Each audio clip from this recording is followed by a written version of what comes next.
தங்கம் வாங்க ஈஸ்ட் ஹேம்லக்ஸ் விஜுவலர்ஸ்.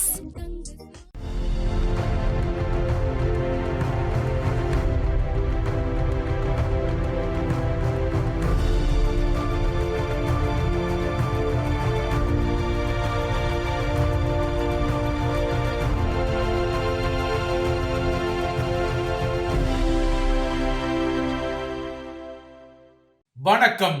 இது ஐபிசி தமிழின் செய்தி வீச்சு. இன்றைய செய்தி வீச்சிலும் இலங்கை மற்றும் உலக நிலவரங்கள் காத்திருக்கின்றன. முதலில் இலங்கை தீவு பக்கம் பார்வையை திருப்பலாம். மாயி என்ற தமிழ் திரைப்படம் வெளிவந்து அடுத்த வருடத்துடன் 1/4 நூற்றாண்டு காலமாக போகின்றது.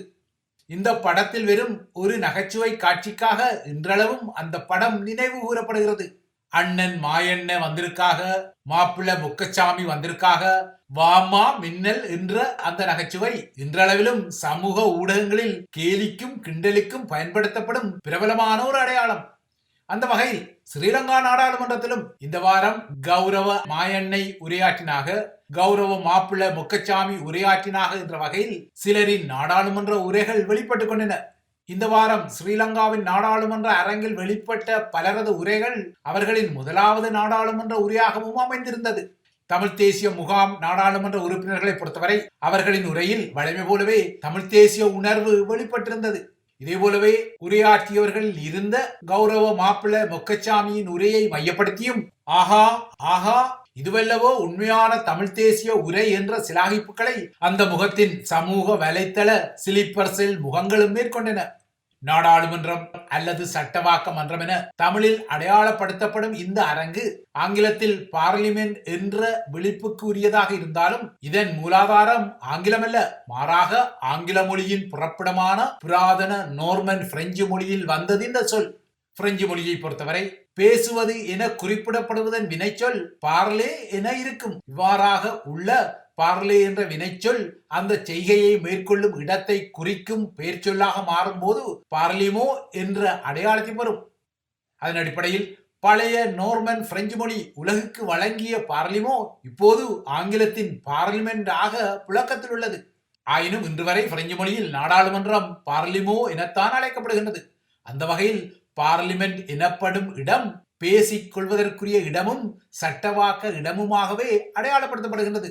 ஸ்ரீலங்கா நாடாளுமன்ற அரங்கை பொறுத்தவரை அது இன்னமும் பிரித்தானியர்களின் வெஸ்ட்மினிஸ்டர் சாயல் அரங்காக இருந்தாலும் பிரித்தானியாவில் இருப்பது போல ஹவுஸ் ஆஃப் காமன்ஸ் எனப்படும் பிரதிநிதிகள் சபையும் ஹவுஸ் ஆஃப் லார்ட்ஸ் எனப்படும் பிரபுக்கள் சபையும் அங்கு இருப்பதில்லை.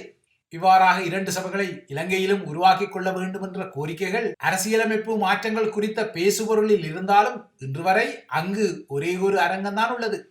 அவ்வாறாக இருக்கும் அந்த ஒரே ஒரு அரங்கம் தமிழ் மக்களுக்கு எதிரான அநேக ஒடுக்குமுறை சட்டங்களின் ஊற்றுக்கண்ணாகவும் இருந்தது. பொதுவாக இலங்கை தீவின் இன முரண்பாட்டு களம் ஸ்ரீலங்கா நாடாளுமன்ற அரங்கிலும் அவ்வப்போது கடுமையாக எதிரொலித்துக் கொள்வது வரலாற்றின் தடத்தில் பதிவாகி கொண்ட விடயங்கள். கொழும்பு அதிகார மையம் மேற்கொண்ட ஒடுக்குமுறையால் தமிழ் பேசும் மக்களின் பிரதிநிதிகள் அவ்வப்போது தமது எதிர்ப்பு குரல்களை வெளியிட்டுக் கொண்டாலும் ஸ்ரீலங்காவின் நாடாளுமன்றத்தில் பெரும்பான்மை பலத்தை தனியாக அல்லது கூட்டணியாக கொண்டிருக்கும் பேரினவாத அந்தகாரங்கள் தமிழ் மக்களுக்கு எதிரான ஒடுக்குமுறை சட்டங்களை உருவாக்கி கொள்ளும் சட்டமன்றமாகவே இருந்தது. அந்த வழித்தடத்தில் இப்போது அந்த அரங்கில் இதுவரை இருந்த அந்தகார இருளை நோக்கிக் கொள்ள போவதாக இலங்கை தீவுக்கு இப்போது வாராது வந்த மாமணியாக கிட்டிய அன்றகுமார தரப்பு கூறிக்கொள்கிறது. தமது சிஸ்டம் சேஞ்ச் ஆட்சியூடாக நாடாளுமன்றத்தில் இதுவரை இருந்த அந்தகார இருளை அகற்றி அந்த அரங்குக்கு ஒளிவாற்ற போவதாக ஏகேடிஆரின் திசைகாட்டி தரப்பு கூறிக்கொள்கிறது.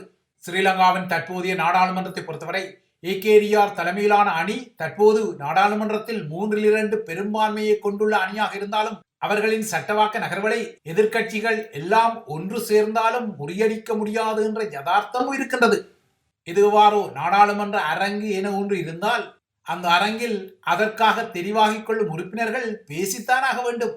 ஆனால் அவ்வாறாக நாடாளுமன்ற உறுப்பினர்கள் பேசிக்கொள்ளும் கருத்துக்கள் யாவும் அவர்கள் சார்ந்த மக்களுக்கு ஜென்ம சாபல்யத்தை வழங்கிக் கொள்ளும் வகையிலான வார்த்தைகளாகவும் இருப்பதில்லை. இதுவும் கடந்த காலத்தில் பதிவான ஒரு உண்மை. தமிழர் தரப்பை பொறுத்தவரை அந்த தரப்பில் ஏறக்குறைய கடந்த 70 வருட காலத்துக்கு மேலாக ஸ்ரீலங்காவின் நாடாளுமன்ற அரங்கில் காத்திரமான உரைகள் வழங்கப்பட்டுள்ளன. தமிழர்களின் தேசிய தலைவராக வேலுப்பிள்ளை பிரபாகரன் உருவாகிக் கொள்வதற்கு முன்னர் சுமார் 2 தசாப்த காலத்துக்கு மேலாக ஈழத்தமிழர்களின் அரசியல் தலைவராக இருந்த